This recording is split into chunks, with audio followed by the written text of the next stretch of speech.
الطيبين الطاهرين المعصومين المظلومين الذين أذهب الله عنهم الرجس وطهرهم تطهيرا.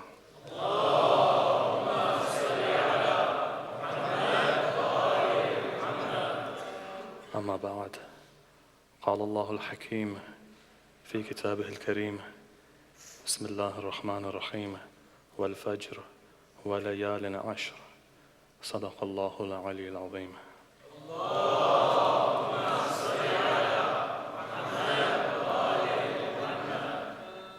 Our session has gone into its fifth night. Last night we concluded that du'as change destiny, du'as change fate. In these 10 nights we have an opportunity to change our destiny and to change the course of history. As you look around throughout the world, for those people who are on media, WhatsApp, Twitter, Facebook, you see that whenever there's an issue in the world, straight away you get the updates. These days, you don't necessarily need to go and look what's happening on television. And the fact of the matter is that these updates are coming very quickly to us. On the one hand, you are seeing atrocity upon atrocity being committed all over the world. And on the other hand, we're becoming desensitized day by day to these atrocities.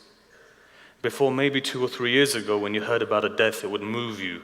But today it's become so frequent that it desensitizes you. It makes no difference to your life. Within an hour, you've forgotten it. And these days, not only that, you delete it and you move on. The world is suffering and there's great pain in the world today. Even within Toronto, if you look at the problems that we have as our communities, you find people are suffering. You find people don't have food to eat, but other people don't realize it. You find people who are going out of their way just to come to the centers. An hour to 2 hours they're driving in the cold weather. You find and you look around and you see people don't have enough food to eat, bills to pay, children to educate.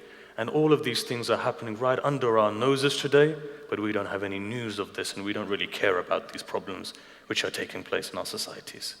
And slowly as this desensitization process takes place, you are moving away from your humanity and you are going towards that which is known as animalism, shifting away, moving away. You see, one of the greatest tragedies of the 20th century was this, that we advanced in everything but one thing. Technologically we advanced, in terms of leaders we advanced, in every scope in the physical world we advanced, but we forgot one reality, and that's the other half of the human being, that human beings are made of 2 things, one the physical entity and one the spiritual entity. We looked at our bodies, but we forgot our souls. And this is why you see today in the world that you find more depressed people, more people suffering from mental health, more people who are unstable, more people who are suffering. And you're not unable to get over that suffering. You know, you go back, right, maybe a generation. Go back to East Africa, go back to Iraq, go back to Iran, go back to Pakistan. You find that your ancestors maybe didn't have what you have today, but they were satisfied in that. And if you go back to yourself and see in the 70s that maybe you didn't have what you have today, but you were satisfied. But as societies begin to develop, you find that satisfaction is leaving society. Why is it? What was the one thing in the 20th century that was exploded on us that today we are like this? And that one thing was individualism to the extreme. Today you don't care about society, but you care about yourself. Competition. Competition, healthy competition is good, but not that competition that cuts off the legs of every single other person for you to get to a location. And what that essentially means is that we are not taking care of our souls today. You see, in the same way you have vitamins, right? The purpose of these vitamins or vitamins is what? To balance your physical body. You find that your internal body also needs this because your internal body has been created for the divine. So essentially what happens? When your internal body is in balance, then nothing can affect you and nothing can touch you. Go back to the religions of before, pre-Islam. In fact, go back to the first religions that you find. If you go into Hinduism today, and if you look at the dialogue in the Gita that Krishna is having with Arjuna, what is the purpose of this? On the basis, it's a battle, right? There's a battle going on, but Krishna is teaching Arjuna, and he's telling him, despite the battle that's there, what is it? It's an analogy for the internal battle that's taking place. The fact is that you balance yourself, and when you balance yourself, pain and suffering is removed. If you look at the Buddha's teaching, right? What was the purpose of the Buddha? To remove pain and suffering from our lives to balance us. It isn't just sufficient that you build your bodies and you have those 24-inch biceps and that 32-inch waist, and the 44 in chest, because it doesn't help you. You find that those people are also depressed. Those people are also suffering. The idea is that you remove that internal suffering so that you get to a state of balance. What is that one stage where you find humanity at balance? And that stage is in Karbala. You find that Sayyid al-Shuhada, after giving lives after lives, is in a state of balance. And go back and see what the narrators say. A Christian narrator writes, he says, as the day went on, and as they gave lives upon lives, he said, I could see the nur on the face of Hussein ibn Ali shine like the sun. It was as if he was in utter peace. But don't take it from me or don't take it from him. Take it from Allah. You know what Allah says? Ya ayyatuha an-nafs al-mutma'inna irji'i ila rabbiki radiyatan mardiyah. You see, Sayyid al-Shuhada was in a state of peace and tranquility. So essentially, the purpose of us following a religion today is so that our internal facets reach that stability. Because you have thousands of emotions which run through you on a given basis. You know, you wake up in the morning, right? And you're cranky and you want to go to sleep again. And somehow you force yourself into the car. And especially if it's a hot day, and you go out and it's 8 o'clock, and someone cuts you up, right? The driver cuts you. What's the first thing that comes to your mind? For the majority of us, the first thing is 2 fingers come out. That's what happens naturally. You want to swear at the person. Why? Because you're in imbalance inside of yourself. You get angry quickly. You shout, you scream, emotions are running. At any given time, you have thousands of emotions running through you. But what is the purpose of Islam essentially? One of the purpose is to take you towards balance and peace.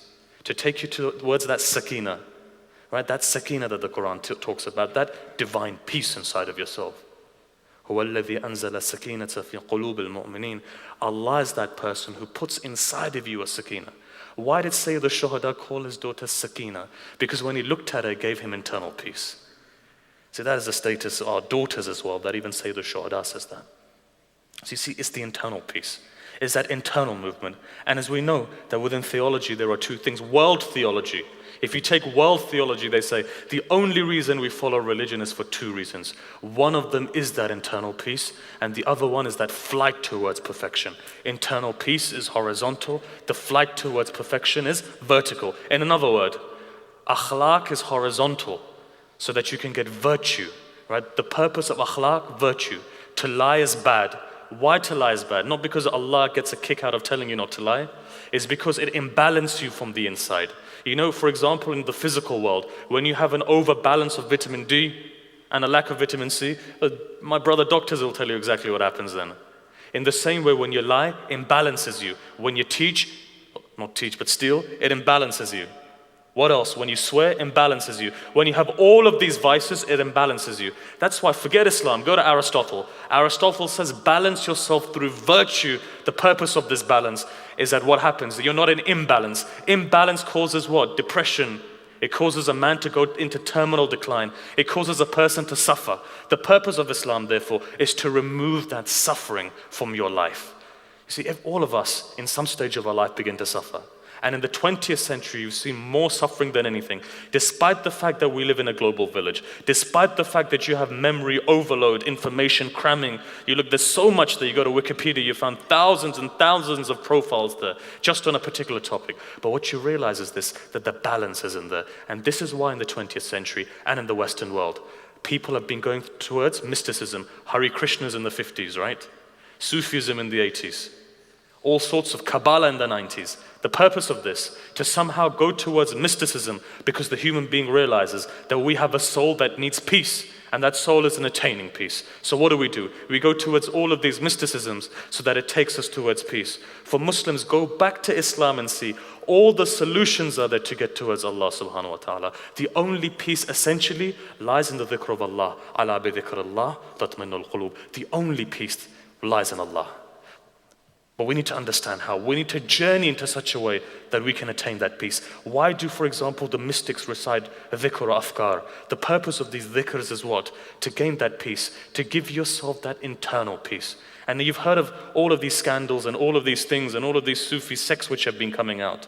But the fact is, what is true irfan? What is true ma'rif of Allah? What is the true essence of this that takes you towards balance? Inshallah, we have a number of nights to deal with it. But how does this link up to the system of the 12th Imam? How does this take us back to Sayyid al-Shuhada? What is the purpose of Sayyid al-Shuhada in helping us to balance ourselves? If you look at the irony of it, Sayyid al-Shuhada standing in Karbala, the most difficult moment for any man is to see his family annihilated, and that man is in a state of peace. Why? Because he has a connection with Allah. So the purpose of our life is what? To gain that connection. How do we gain that connection? And how is it linked back to the 12th Imam? Let's start off on a journey. The next 40 minutes or so, let's look at this, how to gain that connection. What is our purpose? What is the purpose of the Imam in facilitating us to get to that maqam? You see, Thursday night, as we discussed yesterday, the purpose of Thursday night is to call back the Imam to have all of our sins forgiven. One of the reasons why our du'as don't connect is because of our sins. Our sins become hujab, right? It pushes us back so that we can't connect. What is the purpose of Thursday night? For us to break all of those hijabs, to purify ourselves, and then when we do dua, it connects with the divine again. So we're moving away. You see, when Allah says something is haram, right? The purpose is not the fact that he gets a kick out of saying it's haram.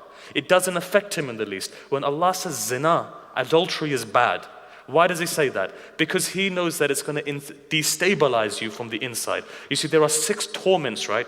6 torments for a person who does zina. 3 in this world, 3 in the hereafter. For every action in the physical world you do, it's physical law, it's nature. For every action, there is a reaction.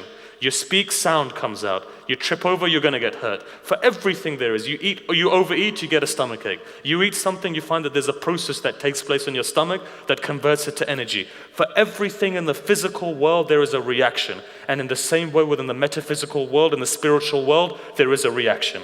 So in this way, for every sin which you commit, you find that there is a reaction and there is a negative reaction which pushes you back. So for example, zina, adultery, there are 6 torments which come upon you, 3 of them in this world. So don't complain then, for example, when in the tradition it says, Akhir zaman, you will see sudden death increases. People will have a heart attack, gone. Stroke, gone. They're walking, they fall down, they die. Akhir zaman is that time where you will see an increase in sudden deaths. Why? Because of sins. For every small thing there's a reaction. You get angry at someone. You see, there was a big Ayatollah living in Qom once. He died early.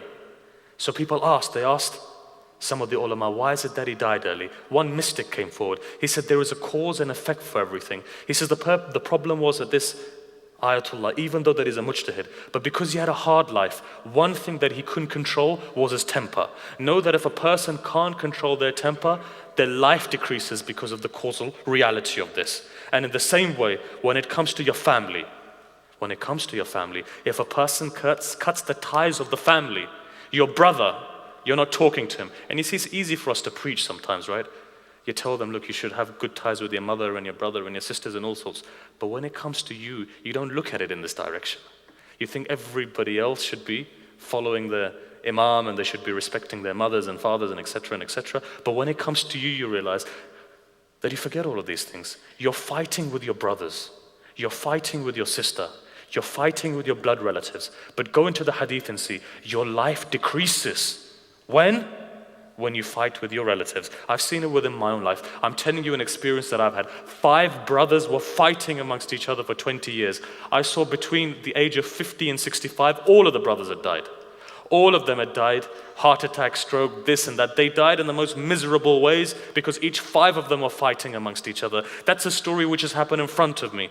I'll take you to another story. You know what happens? A person comes to the Imam. That person is the son of Mutawakkil. He comes to the 10th Imam alayhi salam.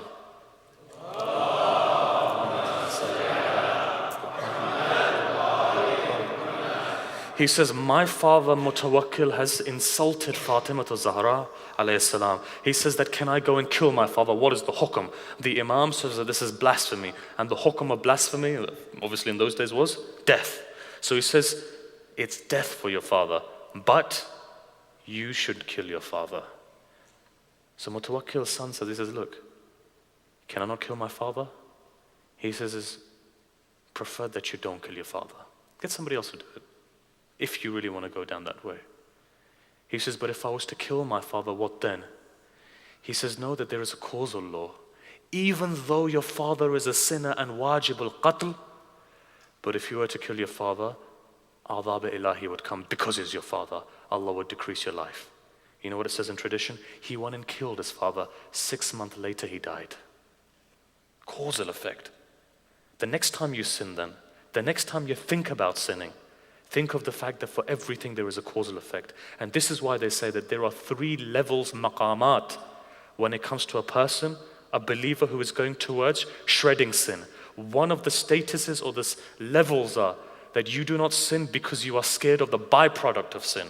The final stage is that you do not sin for the sake of sinning because you know that any sin which is done violates Allah. So you don't sin because of the sake of Allah. But one of the maqam is this, that you stop sinning because of the side effects of sinning. So if, for example, disobeying your parents, and those people who have problems with their parents, and I wanted to raise it tomorrow or the day after, but now that we're talking about it, let's talk about it. For a person who disobeys their parents, if your parents are unhappy with you, no, Allah is not happy with you. Let me give you another tradition. It says that if your mother is happy with you, despite the fact that you may be a sinner, despite the fact that you may be going through some issues, you know what Allah says to the angels? He says, because his mother is happy with me, I'll forgive all of his sins. I'm Sattar al-Ayyub. I'll hide all of his aib and I'll forgive him and I'll help him. But no, if your mother is upset with you, then there is nothing in this world that can change that. If your mother for 1 second has tears in her eyes because of you, know that you're in terminal decline, my friends. Go and ask for forgiveness because all of the problems that you can't even dream about will come to you. Can't even dream about. Tomorrow, don't complain then if something happens to your child, or something happens to your wealth, or something happens to your health. If your mother has died angry with you, then don't complain if illness has befall you, torment and trial and tribulation. What should you do? Many a time people come to us and they say, look, give us a dua, give us a dhikr. Why? We're going through financial difficulty, especially in the credit crunch, going through financial debt. Give us something. Fine, Ahlul Bayt have given us a lot. And the du'as that the Ahlul Bayt have given, they're not our du'as. And I remember in the credit crunch, 300 people were saved from bankruptcy with certain du'as of the Ahlul Bayt. But the first stage is this, is your mother happy with you? If you're going through trial and tribulation or there's a problem in your life, the first stage is to go to your mother. Go and sit down with your mother. You know, your mother's never going to say to you, I'm upset with you. When you ask your mother, are you upset with me? She's never going to say, I'm upset with you. You know what you should do? Go and make her a cup of tea. Do something for her. Do something good for her. See, a mother's heart is soft. The mother's heart melts in front of you when you do something nice. Now imagine Allah, and imagine Allah's heart. And we talk about heart. Allah doesn't have a physical heart. But talk about Allah. Look at Allah. That Allah, 70,000 mothers. And this is all what? This is all for us to understand. Allah, look at Allah. Allah is calling upon all of you these nights. You know these 10 nights are muqaddas nights. Come back to me, is what Allah is saying. Let me give you an example. You see, a lot of times we don't understand the Quran. When you read the Quran, you don't understand the Quran. But if you look at it, Allah is speaking in love to you. Quran is a book of love where Allah speaks in love to you. Let me give you an example. You've seen a mother, right? You've seen that mother, despite the fact that however much you cause her pain, you find that that mother looks towards you with loving eyes. And when you get angry as a youth and you walk out on your mother, what does your mother say to you? She looks at you and says, son, where are you going? You see the pain in the mother's heart. Son, where are you going? Why are you leaving? Why don't you come back, son? And in anger you walk out. And that pain that goes in the heart of a mother, you don't know about that. See, they say in the time of the Bani Israel, there's a parable in the time of the Bani Israel. You know what that parable is? Let me give you that parable. It says that there was a mother and she raised her son. And there was no father. Everything she puts into that son, she raises that son. The son becomes old, youth. And at that moment, he falls in love with a girl. And the girl sees that he loves his mother. But he falls in love with her. And you know, love is that, you find it's a madness. Once you fall in love, there's no way out. So you know what happens? You know what this woman says? She says, why don't you cut the heart of your mother out and bring it to me? That mother who's raised you for 21 years. Show me your love. Cut her heart out and bring it to me. Bani Israel, saying this parable, says at night time, this young man went, he took a knife, he carved the heart of his mother, he takes it in his hand, and as he's moving, he trips and he falls to the ground. And as he falls to the ground, from the body of the mother comes, son, are you okay? See, that's the mother. That's the love of the mother. Now imagine that mother who says, son, where are you going? Why are you leaving me? Why are you moving away from me? Think about it. You know what Allah says? Look in the Quran. He says, where are you going, my servant? Wasn't I a good Lord to you? Why are you leaving me for? Didn't I give you risk? Didn't I aid you when there was no one there to aid you? Am I not waiting for you? Why don't you turn back, my slave? Why don't you turn back, my servant? In the same way these nights, Allah is waiting for you. Why don't you turn back? Whatever you've done, whatever sins you've done, however you've done it, why don't you turn back to me? This is what these nights are about.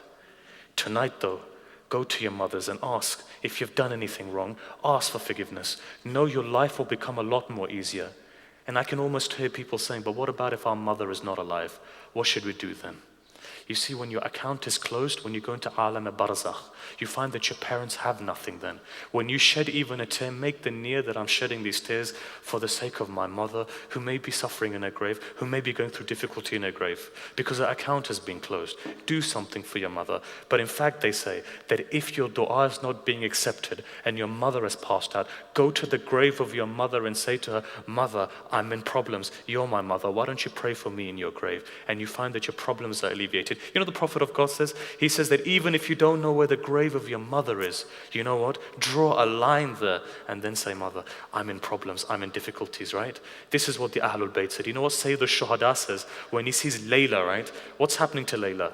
She's upset, she's worried. You know what Sayyid al-Shuhada said? He says, I've heard from my grandfather Rasulullah that when a child is in difficulty and a mother goes and prays, what happens? That child is removed from difficulty. If you have a problem, go to your mothers, go to your fathers, ask them. One thing then, remember in these nights, Sila Rahim. That's what Sayyid al-Shuhada teaches us. That power that you have to change your destiny. For every sin that you do, what happens then? For every single sin that you do, there is a causal effect. Why isn't the Imam coming back? Because of our sins. Why don't you balance yourself then? Balance all of your internal faculties. We'll deal with this inshallah. We've got a number of nights left. How to balance your internal faculties to remove that suffering. You see, Buddhism, right? The Buddha was talking to elites, but Islam talks to all of humanity. The Buddha, and you look at the way of the Buddha, right? It's for the elites essentially, isn't it? Not everybody can get enlightenment. Not everybody can attain that. Or as they call it in Buddhism, not everybody can attain nirvana. Or as they say in Hinduism, not everybody can attain moksha. Or as they say within Islam, everyone has the ability to get to that alam fana, to be able to connect with the Creator. Otherwise, Islam wouldn't have come for all of the masses. The difference between Islam and all other religions is it gives you the easiest pathway to attain Allah. And what is that easy pathway? That easy pathway is Sayyid al-Shuhada alayhi salam. It's that connection. It's that movement. We need to understand that. What is it that drives our Imam away from us? Our own sins. Let me ask you a question. Are you ready for the Imam to come back?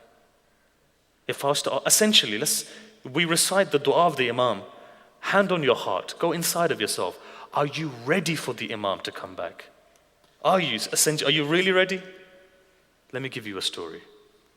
Maybe we'll see how ready we are. About 200 years ago or so, there was a big Ayatollah by the name of Wahid al-Bahbahani. Sayyid Wahid al-Bahbahani. Big Ayatollah.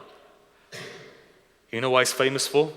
He's famous because he took away, or he took down, or he finished off the Akhbari movement.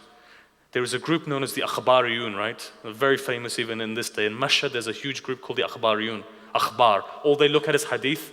They don't look at usul al-fiqh. So you found that with the Akhbariyun, they were really elevating themselves within Karbala. Wahid al-Bahbahani is famous that he came and he argued with them and he destroyed their arguments. After him, Sheikh Ansari comes and he basically solidifies the school of the Usulis.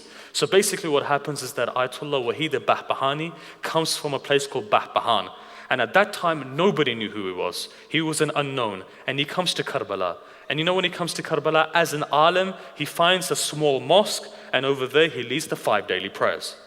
Now, as he's leading these 5 daily prayers, he says, look, my responsibility is to give knowledge to the people. So after Fajr prayers, right, what he does is that he gives a hadith and then he goes. The Dhuhr time comes, he gives a hadith and he goes.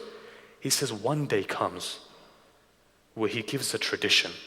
And in that tradition he says that the not coming of the Imam is actually good for you. And you can imagine the people, right? The Mukhi gets up first of all and he says, what have you said? We pray for the Imam every day. And he pushes him. And they say that to the extent that people grab the musalla from under him and they pull it, and they kick him out of the mosque. And Ayatollah Wahid al-Bahbahani says, but what I've said is not wrong, because you're not ready for the coming of the Imam. It's more than possible if the Imam was to come, you would turn against the Imam. Even though we need to pray for him to come back all the time, because that cancer is spreading in society, the disbalance is spreading in society, right? And another thing that we forget a lot of times, that we need to remember, is the Imam is for everyone. When we talk about the perfect utopia when the Imam comes, it's for all of humanity's benefit, not just for us. You know, a lot of times in the media they say, right, that the coming of the Imam, these people are waiting for the Mahdi, they're going to blow things up, Armageddon, this, that, the other. The fact of the matter is that no, they've understood it wrongly. When the Imam comes, he comes for humanity to remove their suffering, whether you're a Jew or a Christian or an atheist. As long as you are living on this earth, whether you're an animal, the Imam is coming to bring balance to this universe almost, balance to people's souls. This is why you find a tradition that says, when the Imam comes, you will see that a lion and a sheep will be drinking from the same river. Does that mean the fitrah of the lion disappears and the fitrah of the sheep disappears? No, the tradition says this, because there will be so much justice in the world, there will be so much balance in the world, that even an ant will feel the justice of Allah on the world. You see, the only other time in history that you find this is at the time of Amir al-Mu'mineen alayhi salam. You do not find this justice anywhere, but when the Mahdi comes, you'll find this justice. That's what that movement of the Mahdi is. Coming back to Ayatollah Wahid al-Bahbahani. You know what Ayatollah Wahid al-Bahbahani says? He says he gets up and he goes into his house. They rejected him, they pushed him away. But in the tradition it says that at Fajr time there is a knock on the door. And so he says, who is it? The guy says, it's the Mukhi. He says, look, you already chucked the musalla on my face yesterday. What do you want to do? Break my legs now? Why should I open the door? He says, no, open the door. I want to ask for forgiveness. He says, really, why? He says, I'll tell you, just open the door. Opens the door, the Mukhi falls to the ground, grabs him by the feet, says, forgive me. He says, why are you asking for forgiveness? He says, last night I saw a dream. And in my dream I saw it was the dhuhur of the Imam alayhi salam. He says, when the Imam came, I went to him. And I said to him, Mawla, we're ready for you. We pray for you every day. We want that we help you. You know what the Imam says? The Imam looks at him and says, he says that, can I have your house, for example? Because I need this for my revolution. So the guy says, no, Bismillah, you can have my house. And then the Imam turns around and says to him, but you know what? Those clothes that you're wearing, you haven't given khums on them. They're my right. Give me your clothes. And in this way, he says, that crop that you're eating, the zakat hasn't been given to it. That horse that you have, you don't realize, but that horse was usurped. And one by one, the Imam then says to him one criteria after another criteria, until that point comes where this man looks at the Imam without realizing it. He says to the Imam, Imam, have you come to make my life easier, or have you come to make my life harder? At that moment I woke up and I realized that I'm not ready for the Imam alayhi salam. You see, what is the Imam? The Imam is absolute sacrifice for the divine will. Now you tell me, are you ready for that absolute sacrifice? Can you say that you are? If you're not, create the dhuhur within yourself. Just don't look at the signs. You see, we find within our tradition that the Imam would have come back in 2 stages. In fact, if you go to our traditions, you find he would have come back in the time of the Abbasids, but you found what the Shia did was that they looked at the signs. Oh, 99% of the signs are there. Therefore, the Imam is going to come back. The Imam, didn't Allah set it back again? Why did Allah set it back? Why? Because we weren't ready. The purpose of the Imam is to be a leader over us. What is the purpose essentially? To take humanity towards its perfection. What type of perfection? 3 types of perfection are required within a society, within the universe. 1, in terms of the environment. A lot of times we forget the environment. We've got 6-liter cars, we're blowing gas into the environment, not realizing that the universe needs to be in balance. 2nd type of perfection, social perfection. Inshallah, we'll look at it tomorrow. Social perfection. 3rd type of perfection, internal perfection. The Imam is there to take all of these perfections towards his perfection, essentially. So therefore it means that we need to be ready to a level. You see, if you go to the gym, right, and I tell you to bench press 100 kilos, you're going to turn around and say to me, I can't bench press 40 kilos. So then what is going to happen? The next 6 months you try and build up. You get to 99%. You get to that 99% kilo, right? And what do? You say, Ya Ali, 100 goes through, right? In the same way, if it was to be 40, And to give you 100, you'd guillotine yourself. In the same way, when it comes to the dhuhr of the Imam, you need to train and practice. You see, you need to be trying intellectually, socially, physically, in terms of the environment, trying to reach that perfection. You need to be out there achieving those A grades, those first grades, going into universities, becoming doctors, lawyers, solicitors. Even if you're cleaning the streets, make sure that you're the best at doing that. Make sure that you become the need of your society. If your mosques are not running properly, if the volunteers are not coming, if you can't clear your debt, for example, what does that mean? It mean you can help the system of the Imam, you can't even clear your debts. If each one of you, for example, was to contribute, and one of the brothers was saying to me, we have, for example, X amount of £1 million, and I calculated it. If each one of you were to give $300, your debt would be cleared. If we can't even put up, and the Jamaat hasn't actually told me to raise money for them, and I don't get a discount out of this either, but I'm thinking long term, right? Because you have such a beautiful center. If you were, each one of you to take out 300 quid, and we say quid or dollars or whatever it is, you'd clear your debt. And this is just logically thinking, I'm going to go tomorrow, right? I don't know when I'm going to be back again, or if Allah gives me life. It's for your benefit and for the benefit of your children. See, don't you see this? If you can't put your hand in your pocket, you're going to do it for the Imam? The lowest level is to put your hand in your pocket. If you can't put your hand in your pocket, you're certainly not going to be able to sacrifice the life of yourself and your children. It becomes very difficult then.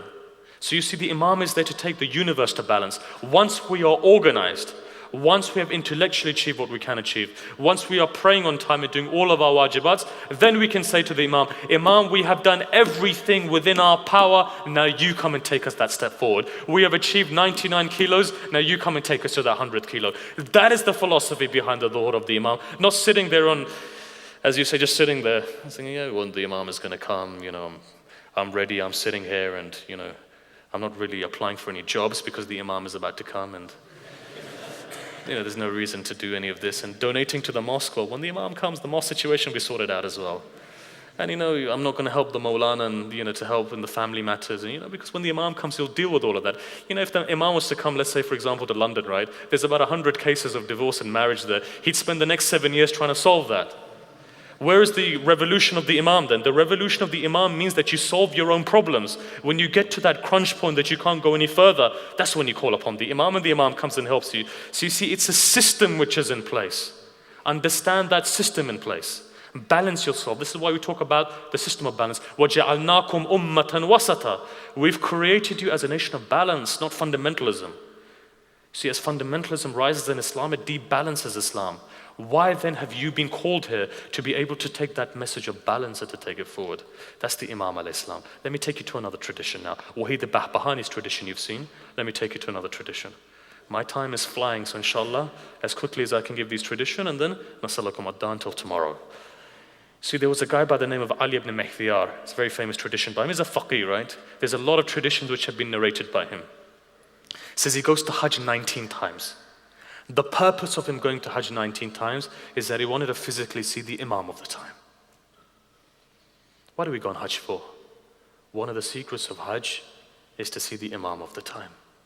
Syed Ali Qadi says, wretched is the eye that wakes up in the morning and does not do ziyarah of the 12th Imam al-Islam. That Imam. It says 19 times he went to Hajj. Still he's not seeing the Imam. 20th year comes. He says, this year I'm not going to go to Hajj. It's not within my nasib to see the Imam. And as he goes to sleep, in his dream he says, go to Hajj. He says, why? He says, because the Imam is going to be there. He says, fine.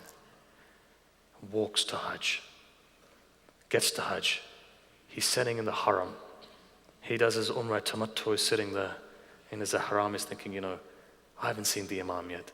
He puts his head down and he's praying and he's crying. A man comes, touches him on the shoulder. He says, man, what are you crying for? Without knowing, it comes out of his mouth. I want to see the Imam of my time. I want to see the Imam of my time. I'm missing the Imam of my time. I want to see the Imam of my time. If you have the ma'rif of the Imam, your heart dies. You want to see that Imam. You're dying for that Imam. You want to feel that Imam. You want to be able to say salam to that Imam. Because you know that Imam is suffering as well. In the same way as you're suffering, he's suffering because of your pain. He's alone today. Who is there to help him? It's like one person saw in his dream. You know what he sees? He sees that the Imam is so madloom. When it comes to Muharram, at least you find that when we recite, there's someone there to beat their chest. They said the Imam recites himself and beats his chest himself. You know what this man sees? This man sees that this Imam of ours, the Master of the Times, walks through the streets of Kufa. And when he walks through the streets of Kufa, it's as if he is seeing the footprints of Sayyidah Zainab. When he sees that, he takes his hands and he covers it so that nobody sees it. That is the Imam of the time, that's his heart. That's the pain that's in his heart. He's waiting to come back. He's waiting to come back. Ali ibn Mahdiyar says, he says, I want to see that Imam of the time. This man says, get up. I'll take you to the Imam of the time. He says, but why has it been so long? He says, no one thing, it is sin that prevents us from seeing the Imam of the time. You see, when we talk about the Imam in Ghaiba, it doesn't mean the Imam's hidden somewhere. It means that our eyes are veiled. It doesn't mean that the Imam is in a parallel dimension.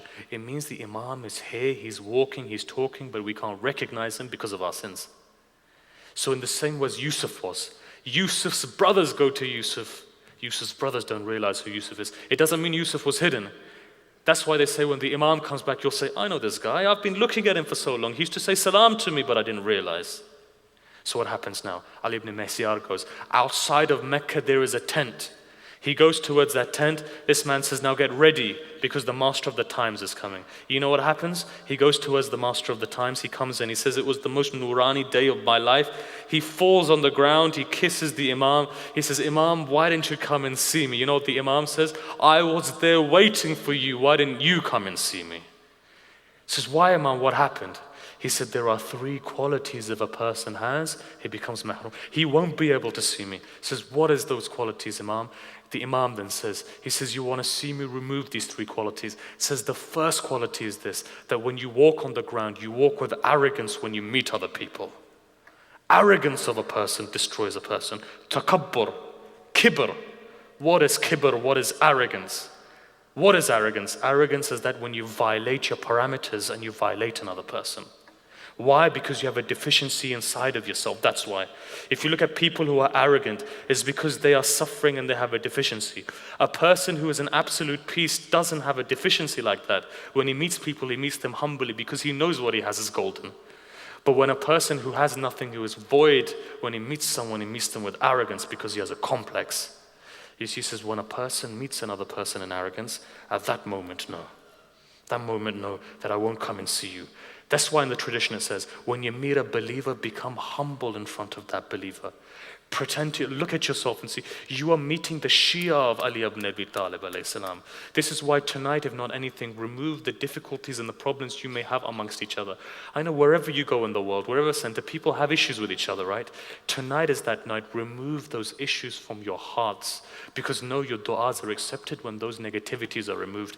If you have those negativities, Allah can say to you, if you can't remove those negativities, why should I answer your prayers? Why should I forgive you? Can't forgive your brother then.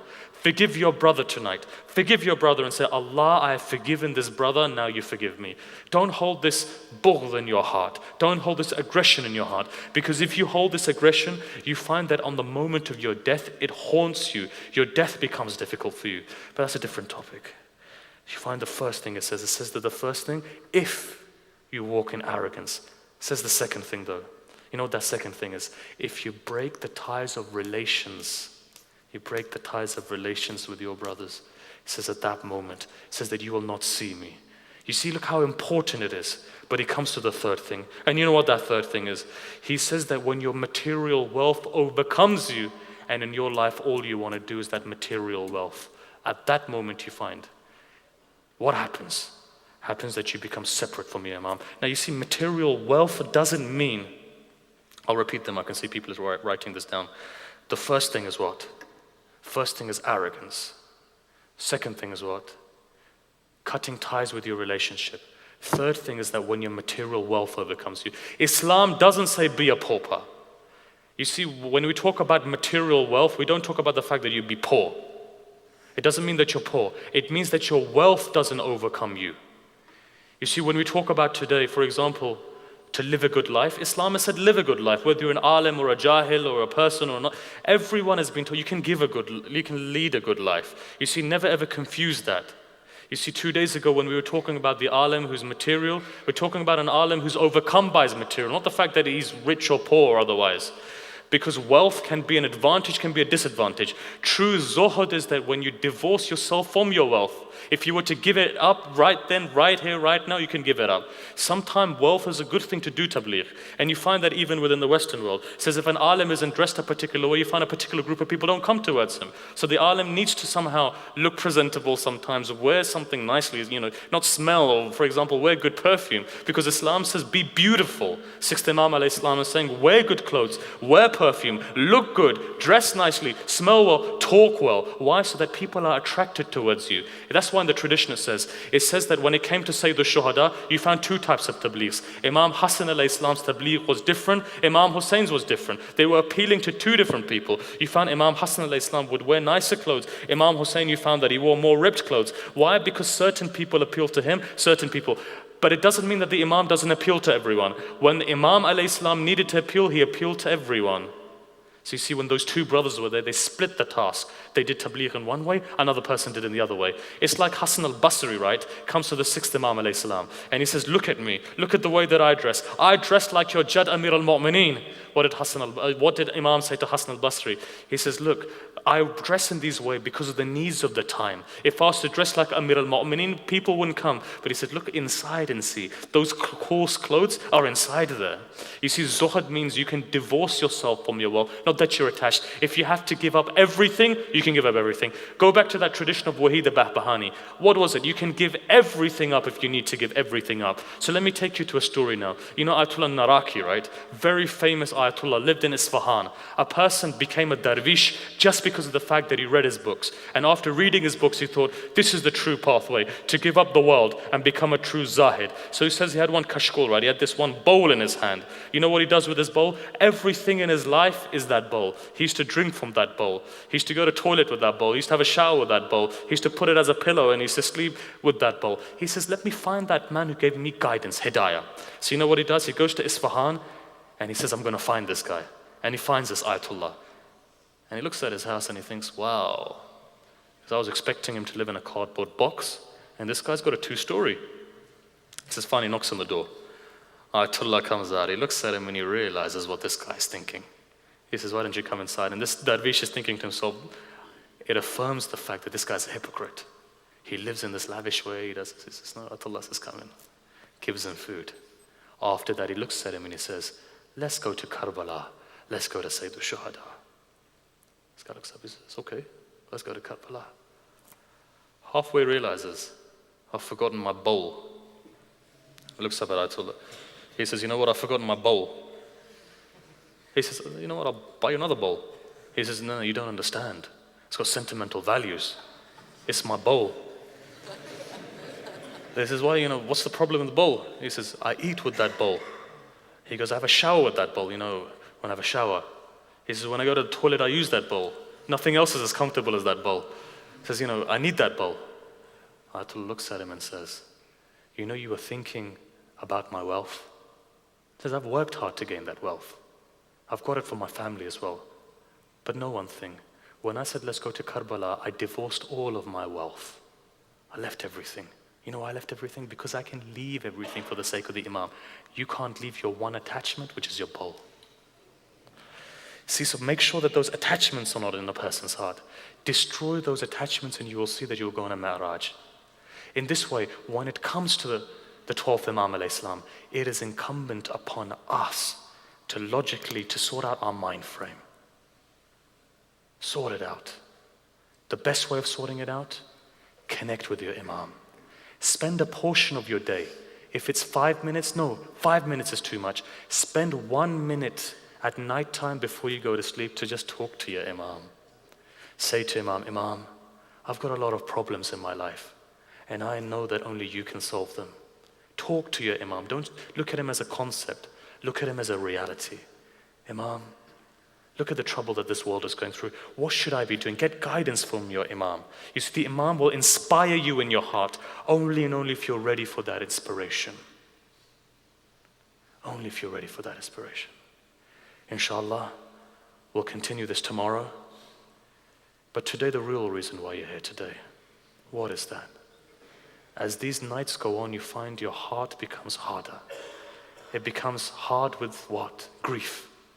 You feel that grief in your heart, right? As these nights go, you find that tears come into your eyes. You find that you're here to give condolences to Zahra. Let's zone out again. Let's go to our maqams again.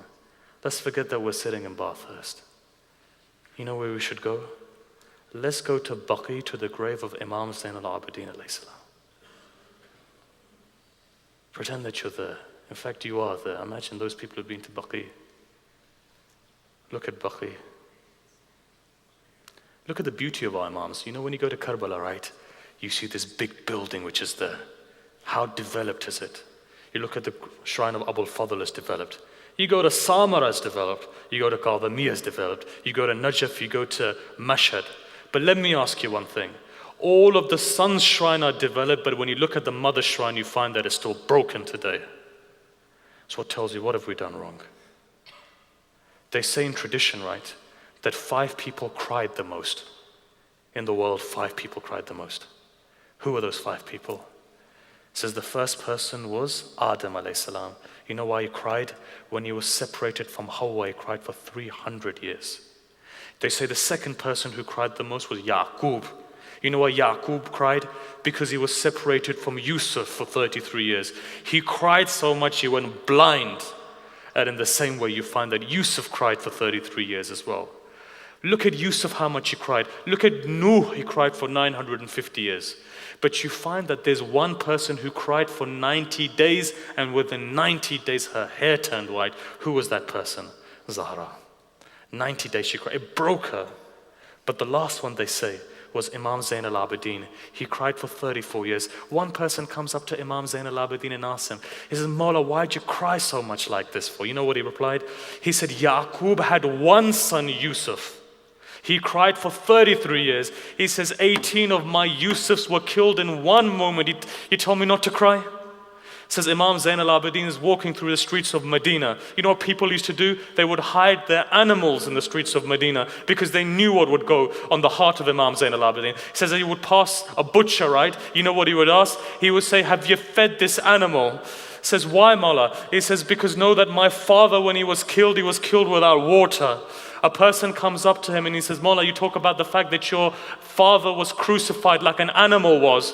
Tell me something about this. Why was he killed like an animal was? He says, no, my father was killed worse than an animal was. He says, how can you say that? He says that when you kill an animal, right, you feed the animal, don't you? He says, yes, we give him water. He says, my father was killed without water. He says, when, for example, you're killing an animal, right, you make sure that other animals are not watching, yeah? You don't make sure that other animals are not watching because you know that if an animal watches, what goes through on the heart of that animal. He says that when they were slaughtering my father, Sayyidah Zainab was watching, Sakina was watching, people were watching around, watching my father being crucified. He says, and also, you know when an animal is being cut, you sharpen the knife, don't you? Says, yes. He says, when my father was crucified, the knife was blunt. 17 or 14, it says, it took them to rip my father's neck off like this. Says, look, my father was killed worse than an animal. And it says, after that, when that animal is killed, right, when the animal is slaughtered, you don't desecrate the body of an animal, do you? He says that they desecrated the body of my father in such a way that horses were trampling over it. His ribs were breaking from one angle to another angle. His bones were being shattered from one place to another place. Says, this is the way they treated my father. This is why Imam Zain al-Abidin cries. But you know what? Somebody comes to the Imam, he says, Mawla, you told me, they say that your miras, your inheritance is shahada. Why do you cry for? You know what Mawla says? He says, shahada may be our miras, but watching our women go from Kufa to Sham is something that we cannot take. Let me ask you a question. Does your ghaira allow that even for a minute, your wife or your daughter or your mother was to be taken without hijab and to be taken in Toronto's downtown? Even for 1 minute, if they were to walk there, you would die of shame looking at your women walking without hijab or being stripped of their hijab. Now imagine that Imam Zain al-Abidin, that from Kufa to Sham he is walking and there is no hijab on the ladies. That's what he says. He says, what destroys me is Sham. Why? Because when Zainab was walking in Sham, people would look at her, people would chuck dirt at her, people would chuck stones at her. It says in the tradition, it says Imam Zain al-Abidin's hands were tied behind his back. But when the stones used to come, the greatest jihad is this, he used to put his body in the way so they would protect the stones from hitting Sayyidah Zainab. All of these stones are coming onto the body of Imam Zain al-Abidin alayhi salam. See, this is tragedy. You know, they say that Ayyub, right? Nabi Ayyub. You've heard this tradition before. You see, Nabi Ayyub, all of the tests and trials and tribulation. But when a man comes to his wife, it says, show me 2 locks of your hair, because we hear you from the children of Yusuf. When she comes crying back, she says, this is what happened. Ayyub raises his hands and said, Allah, the test is enough for me. You've tested me in health, I took that. You tested me in wealth, I took that. Children, my children died in front of me. You tested me with everything, but don't test me with my ghaira. Don't test me with my wife. He says, I can't take this anymore. He says, remove this test from me now, Allah. Allah removed it. Now imagine the test of Imam Zain al-Abidin alayhi salam. Let's go towards the musibah. Let's look at the masaib of Ahlul Bayt. You know what the masaib of Ahlul Bayt is? Before we go on, remember one tradition. You know what that tradition is? That tradition is in Tirmidhi. You know what that tradition, Ahl Sunnah say this in Tirmidhi. It says that Sayyid al-Shuhada was 3 years old. And 3 years old Sayyid al-Shuhada comes to Rasulullah. And he says to Rasulullah, you know what he says? He says, grandfather, I want to ride your horse. He says, I want to ride your horse. May Allah accept your du'as. They say that when you ask with your tears, Allah accepts it. You know, we can't cry continuously. May Allah accept your du'as. So Sayyid al-Shuhada comes to Rasulullah. He says, grandfather, I want to ride your horse. You know what Rasulullah says? He says, other than me and your father, no one can ride this horse. He says, but I want to ride it. Why can't they ride it? Because anybody who sits on it, the horse chucks him away. You know what Rasulullah does? He says, fine, let me put you on the horse. 3-year-old Sayyid al-Shuhada, he puts him on the horse and he begins to smile. You know why he smiles? He says, look at my grandson. Look at the way that he rides. Look at the way that he is. Look at his jamal. Look at his waqar. Look at his haiba. And then after that he begins to cry. Ashab say, why are you crying for? He says, because that same Hussein and that same horse will be there in Karbala. And at that moment Hussein will be calling out for help and there won't be anyone to help him. When he says, Hal min nasiri yansurna, there will be no one to come to help him. He will be alone there. He will be thirsty there. He will be gharib there. Ultimately he'll be gharib there. There will be no one to help him. At that moment Rasulullah says, know who this Hussein is. When he asks for help, go and help him, but I can see no one will help him. That is Sayyid al-Shuhada. You know what it says in the tradition? It says that there was another 3-year-old child. Rasulullah watches him. When that child begins to cry, Rasulullah begins to shake. He runs towards that child. He lifts him up. He puts him on his lap. He hugs that child. He kisses that child. Somebody says, why are you crying over a child who's not yours? You know what he says? He says, because when he cries, his crying reminds you of my Hussein. Every time he cries, it hurts my heart. It makes my heart shake. You know who that child was? Habib ibn Madahir. You know what it says is Ma'al Sibtain? It says that Habib ibn Madahir, as a child, when he used to walk, at 3 years old, he would walk behind Sayyid al-Shuhada. He would take the dirt from the ground where Sayyid al-Shuhada walked from. He would kiss it and he would put it in his eyes. Rasulullah says to Madahir, he says, your son Habib loves my Hussein. He'll be always there for my Hussein. He says, I love him as well. You know what happens in a tradition? In that tradition it says, Amir al-Mu'mineen is coming with Sayyid al-Shuhada. Habib is standing there on top of the roof. Habib sees, but Habib's a child. It says that in excitement, Habib falls and he hits the ground. And as he hits the ground, they say that his body is broken. He's shaking. He becomes unconscious. He's about to leave this world. When Sayyid al-Shuhada sees that his friend has fallen, he comes running towards him. He says, Father, I'll do the dua. You say Ameen. He raises his hands and says, may Habib ibn Madahir recover. Amir al-Mu'mineen says, Ameen. At that moment, Habib stands up. You know, Habib doesn't say, Mawla, I'm hurting. Habib, you know what he says? He says, Mawla, I've been waiting for you to come. Are you okay, my master? Says, are you okay, my master? That is Habib ibn Madahir. That's how much he loves. You know, they say that Imam Hussein doesn't write a letter to anyone, but only a couple of people. One of them was Habib ibn Madahir. In the tradition it says 6th day comes in Muharram.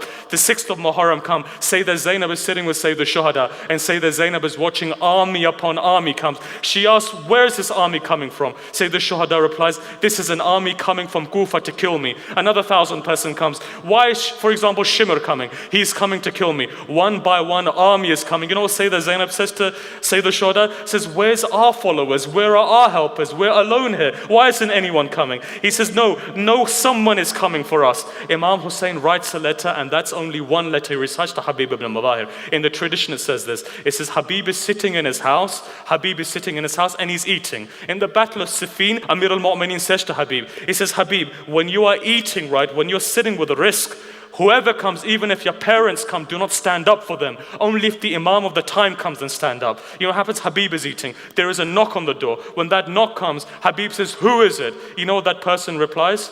Ana Buridul Hussein. Says, I'm the messenger of Hussein, and I brought for you a letter. They say Habib gets up and he runs. And as he runs barefooted, he comes to the door. He opens the door. He looks at that letter. The first thing he does, he kisses the letter, puts it on his eyes, and he opens it up. You know what he reads? Min Hussein ibn Ali ila rajulan faqih Habib ibn Mudahir.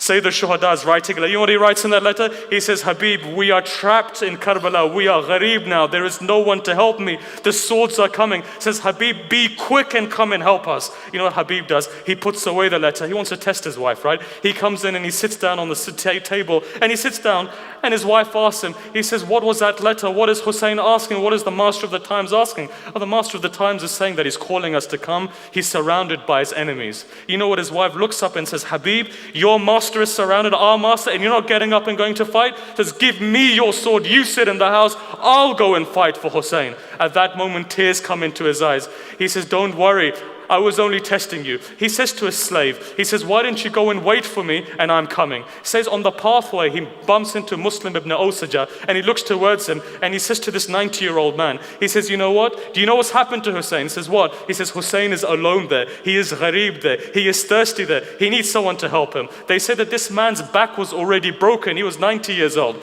But somehow he puts himself up, and he says, Habib, take me as well. Take me towards Sayyid al-Shuhada. They says Habib is walking towards the horse, right? Habib ibn Mudahir. This is the part that kills you, right? Because the slave is standing there and the slave is conversing. And as he converses, he says, if my master doesn't come, I'll ride on you and I'll go towards Karbala. You know what Habib says? He looks towards Karbala. He says, Assalamu alayka ya Aba Abdullah. What a day has come when the slave is taking pity upon the master. He said, my slave is taking pity upon you, Hussein. He says that, look, this is that day that's come. He says, I freed you, slave. You know what the slave says? He says that on the day when you should be taking me, you're freeing me. So in the tradition they say he takes him.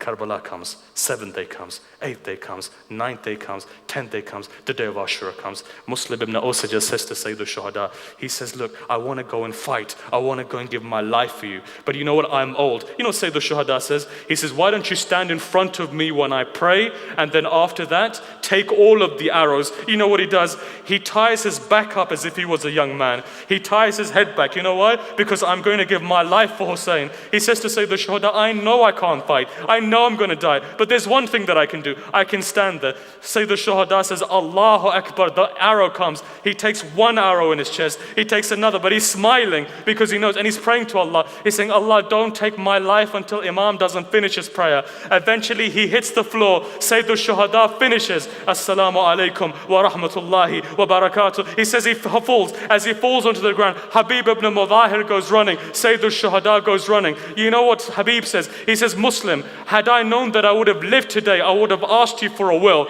Muslim says, you know what? Let me give you a will anyway. You know what he says? He says, Usika bihada. He looks towards Sayyid al-Shuhada and he says, don't leave him alone. Whatever happens, Habib, don't leave the son of Zahra alone. Give your life before. You know what Habib says? He says, I was going to go and give it anyway. In the tradition it says, when Habib is now coming, he gets on this horse and he goes. As he goes towards Karbala, you know what Sayyid al-Shuhada says? He says that my guest is here. My guest is here. He sends Abbas there. Abbas goes and he receives Habib. Habib comes and he falls onto the feet of Sayyid al-Shuhada. When Sayyidah Zainab says to Fidda, who's come? You know what happens? You know what he replies?